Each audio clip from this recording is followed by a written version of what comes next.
Hey guys, welcome to our review of Mashin Sentai Kiramager, episode 20. As always, I'm your host of Frozen Stratos. Here with me today we have... Cinder Blaze. And... I'm Aresol. Alright, good! nothing different, nothing strange. I was expecting something. Okay, no. But guys, before we get started, I just wanted to mention that there are still links in the description down below to how you can help support the Black Lives Matter movement by donating money, signing petitions, whatever you do, as long as you do it, it absolutely helps. But with that said, let's dive into our thoughts, and then we're going to hop into your thoughts and see what you guys thought about the episode. Now I thought it was very good. It's another situation where there was this very genuine romance that sort of happened, and they didn't lampshade it with a joke at the end, and I had a very good time. Yeah. Where are you guys landing? I felt like it was a really fun episode. Like Yeah. Especially since we watched episode 0 where we kind of like saw Juru kind of like interact with this chick before and how she really didn't like him. And like, they kind of like continue that up forward. And then like when she actually sees that like other side to him and he sees the other side of her, I was actually surprised how positive Juru was, because like, you know, her other side isn't the best. Like, she's like, you know, you're really strong and sneaky. It's like, well, I mean, it's like those sort of like evilish aspects that he doesn't possess, and like he already knew about those.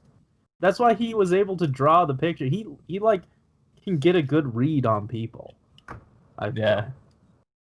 I mean, like, when she was kind of saying, like, well, why did you have to draw me like that? I'm just like, well, when you're scribbling like that to begin your drawing, there's only so many places you can take it. You know? Like, for the start that he had, I thought he did pretty good. But, yeah. Fun stuff. Aerosol. Yeah, this was a really fun episode.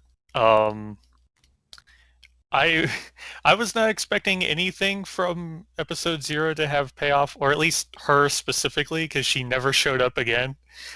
So yeah. I guess it's nice, 17 episodes later? Yeah, but, especially... oh, go ahead. No, go ahead.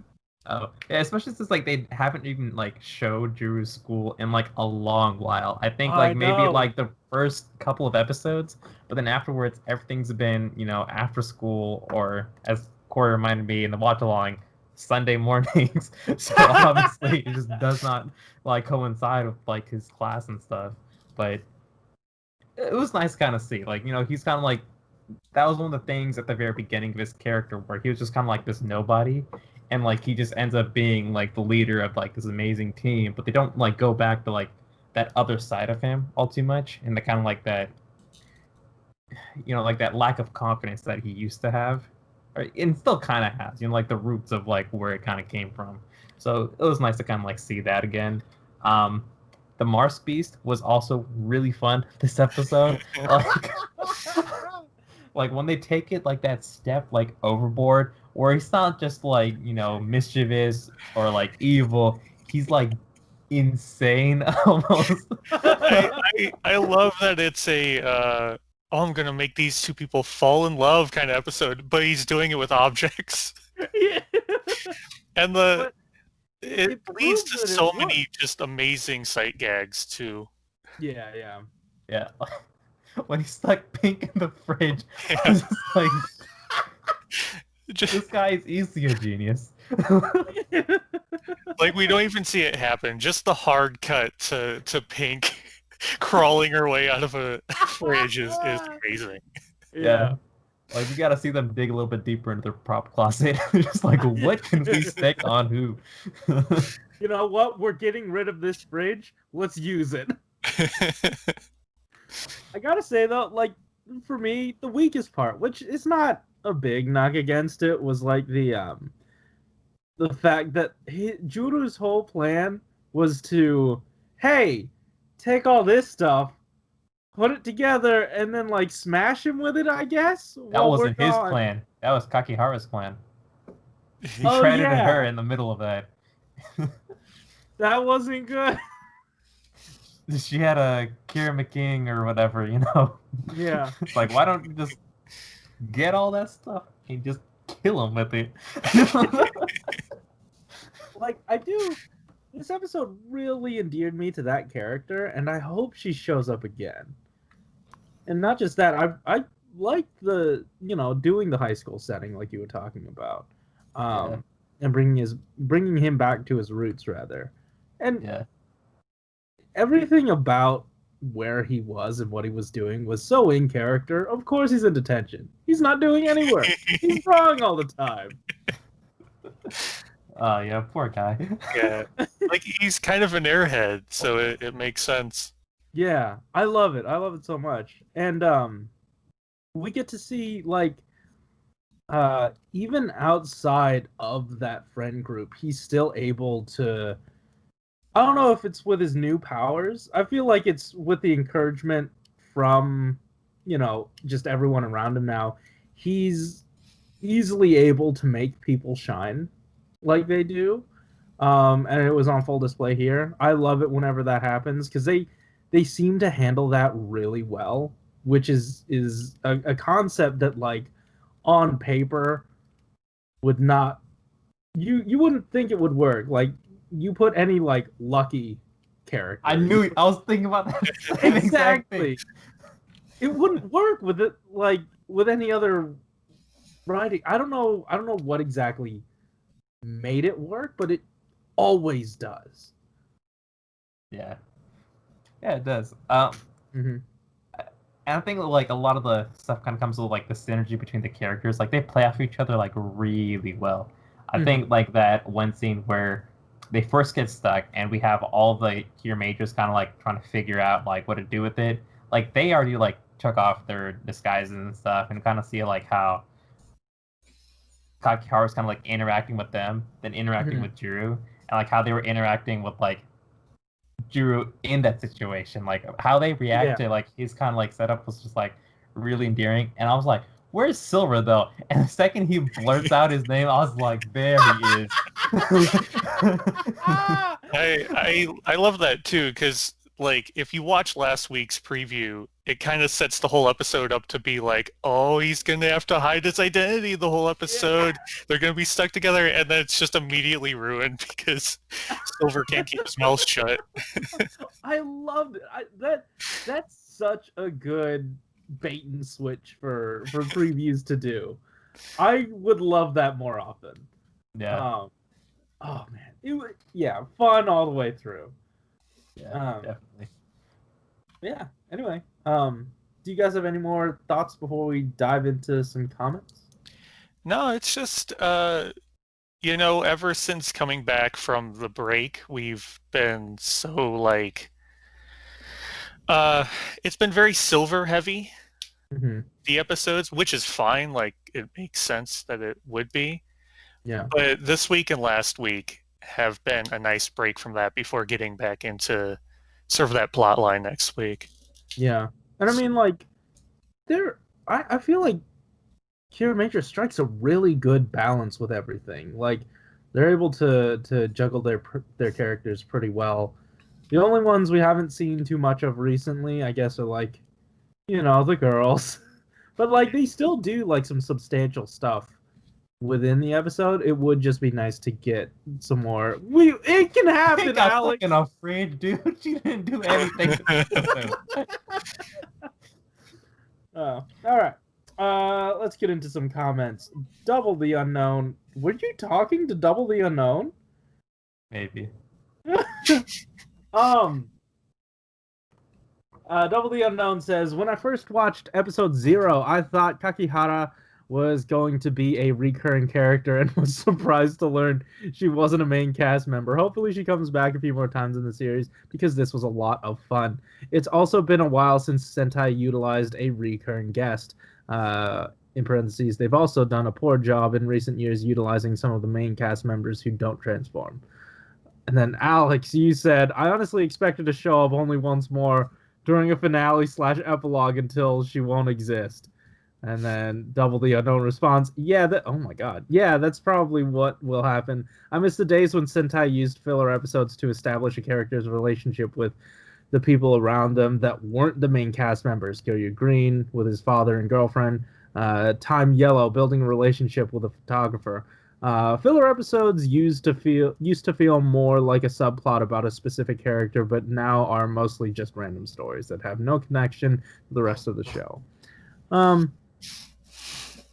I mean, yeah, but I also really like some of that stuff because like Rudy Soldier was full of it, and it was just I just like having fun. Yeah, but like here's the thing: when they do sometimes develop relationships with other characters, sometimes in certain shows they kind of backtrack on all of that. They kind of like forget that they've set up like other characters, and they just kind of like force a relationship out of nowhere between Red and Pink. And we're kind of like, wait a minute, you set up 2 love interests for this dude throughout the entire show. You don't just backtrack on that into 1 episode in the finale. Excuse me, what in the hell? Like, this is gonna be great. We're gonna have like 3, 4 like Kakihara episodes, and all of a sudden he ends up with like Senna. We're just kind of like, alright. Alex, we get it. You're still salty about Kyoryuger. Yeah. That's my thought on like random other characters being developed. Is not gonna amount to anything. I know. I'm so surprised that Ko didn't end up with what's her name? I have no idea. I forgot her name. Yeah, Russo Pink.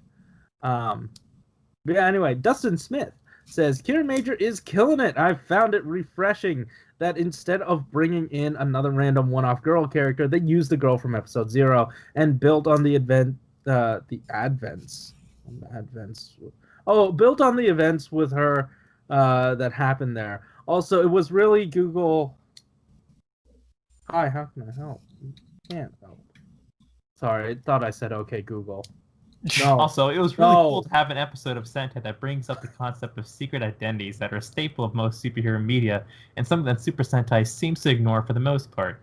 The Glue Mars was an interesting character, to say the least. It was kind of weird that the episode supposedly implied lanomatophilia and him calling himself Cupid, when it's mostly just sticking people to objects and referring to it as matchmaking, was defiantly of weird, but ultimately getting to see Juru's relationship with Kakihara definitely made up for it, so I'm willing to overlook the blatant lanomatophilia sexual innuendo. Dude, I looked this up like right before I like read this comment, and Google found no results for it. Nothing. And then I Nothing at all. read like a random letter, and then just brought me to a bunch of Russian porn sites. So please keep the comments a little safer for work. And this episode has one of the most badass looking Shelga beasts in the show thus far. That is true. I Super glue turning into like a skull was pretty neat. I agree. Yeah. But to go back to the point about the secret identities, did they really try to keep it? The only reason Red tried to keep it was because he was embarrassed. The rest of them were like, yeah, I'm this person, but also like they didn't care. Yeah. Like, they also just don't mention it. Like, Pink was on TV earlier this episode, and like she doesn't mention anything about being, part of a Sentai. Yeah. She could have been dressed up in that suit. No one would bat an eye. Yeah.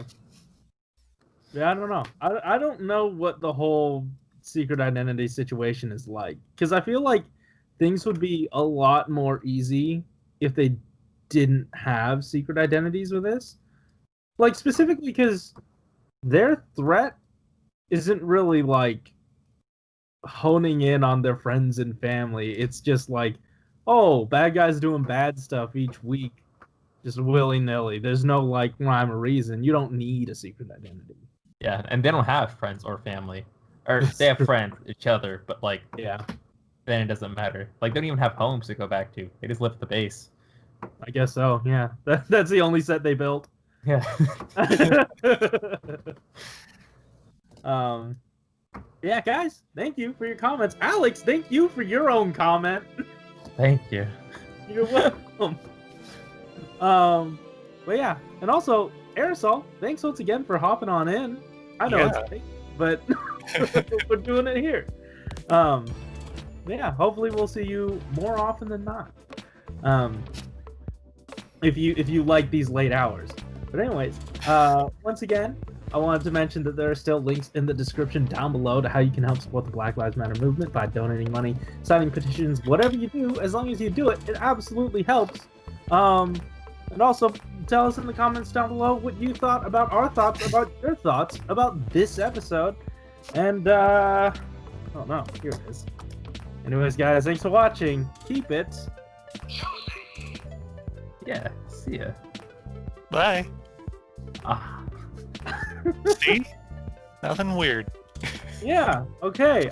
I should have trusted you more.